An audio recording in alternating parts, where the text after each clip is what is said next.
We know today that the full English breakfast is a traditional spread in England, and some sources claim the tradition dates back as far as Anglo-Saxon times. Food historians generally assign the start of what we know as the English fry-up to Victorian times, which begs the question, what would William Shakespeare have had for breakfast, and what food would he have consumed? Did William Shakespeare eat breakfast? Let's find out right now on That Shakespeare Life.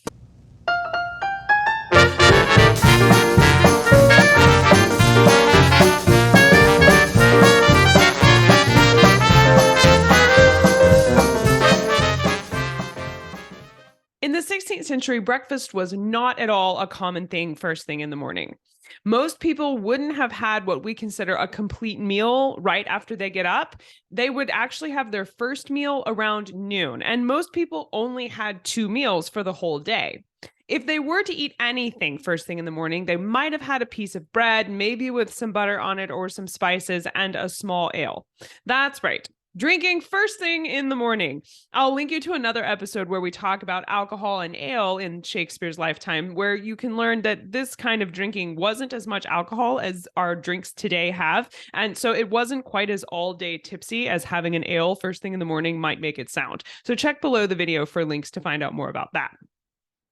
Breakfast overall appears from what we know about breakfast history. And honestly, there's a real lack of substantial historical record around what breakfast would have been. And that's probably due to the fact that breakfast was experiencing this kind of upheaval during Shakespeare's lifetime. Breakfast was considered a luxury, and we have records of noble households, and they strictly catalog who in their household is allowed to eat breakfast and who wasn't. So sometimes it was prohibited based on your station. In the 15th century, the household account book of Edward IV gives special attention to the rank of person that was permitted to have breakfast at all. However, we see a shift in expectation around who gets to eat breakfast around the middle of the 16th century, right as William Shakespeare is being born. So we're talking 1560s, 1570s. We're seeing that breakfast becomes this thing that children going to school are supposed to have. There's a reference in Claudius's Hollyband's book. It's called The French Schoolmaster from 1573. And in it, a maidservant is talking to a schoolboy, telling him, you need to get up. You should have eaten by now, say your prayers, throw down some breakfast and get to school.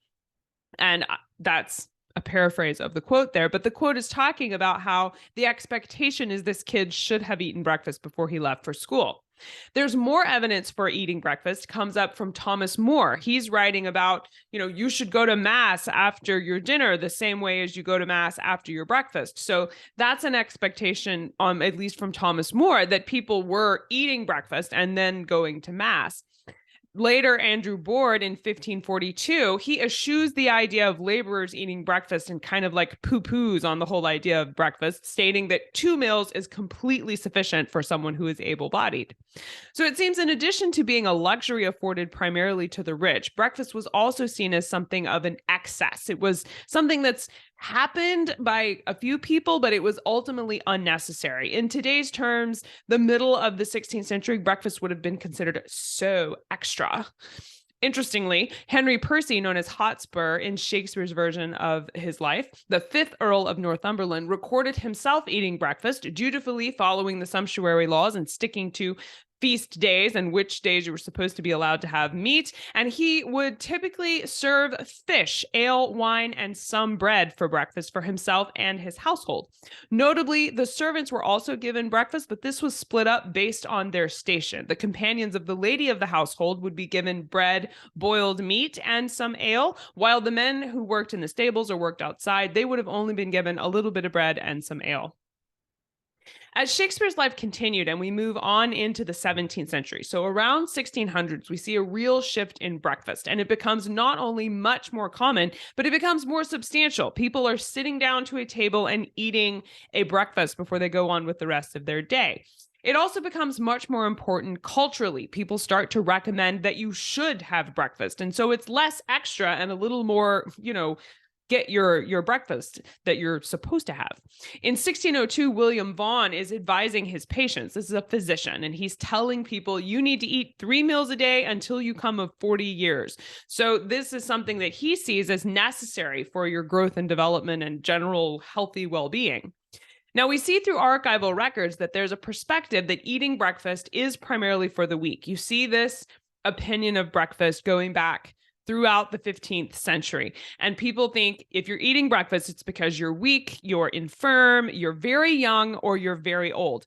And there's a cultural stigma around the idea that if you are an able-bodied person, definitely if you're an able-bodied man working and doing fine, you shouldn't need breakfast. So eating breakfast is looked upon as like, if you're doing this, there's some reason that you're doing this, right? You're not otherwise able to. You shouldn't be having it unless there's something wrong with you or you're trying to prevent disease. And that's the perspective that changes. And one of the reasons food historians think the perspective changes on breakfast is because the working hours of the laborers changes and they start working later into the evening. And instead of having their last meal of the day around 5 or 6, they're now having that same meal at 7 or 8, which means they're going longer periods without food, making breakfast more important because they're going to just practically get hungry if they don't start the day with something to eat before they head off to work. That means for Shakespeare's lifetime, the shift in cultural perspective on breakfast is going on during his life. While he probably ate breakfast as a kid and again ate breakfast once he was older, as a young man and in a working man in well into his 40s, if we're to believe, William Vaughan, then he probably didn't eat breakfast for sections of his life. And just personally, and don't write me too many letters here because this is complete conjecture, but I'd like to think he thought of breakfast as this new thing on the block that young whippersnappers are up and coming and doing. I don't know if you've had that happen to you where like you get old enough to where these things the kids are doing by like 30 years behind you are coming up and doing. And you're like, that's weird. My generation definitely didn't need to do that. I like to think Shakespeare looked at breakfast that way of kind of, there's this thing that the kids are doing, but when I was a young person, 2 meals a day was plenty, and I kind of like to think that. I couldn't find any direct references to breakfast in Shakespeare's plays. If you know of some that I missed, please let me know about them. But that just only added to my opinion that maybe Shakespeare didn't see breakfast as entirely necessary. Again, Shakespeare didn't send us any diaries about what he ate, and he certainly didn't write down his opinion on whether or not you should eat breakfast that we have found, I guess. So that's all just some thoughts on my part there. But it is interesting to think, what would he have thought about it? If you enjoy videos about the life and history of William Shakespeare, please subscribe to our channel. We are here every week, twice a week on Saturdays and on Wednesday with fun facts from the life of William Shakespeare. And next week, please come back and join me because I will be cooking up a traditional English breakfast and we'll talk more about what specifically the foods would have been during Shakespeare's lifetime that got served for breakfast. I'll show you how you can cook your very own traditional English breakfast, just like Shakespeare would have enjoyed. So join me back next Saturday. I'm Cassidy Cash, and I'll see you there. Bye-bye.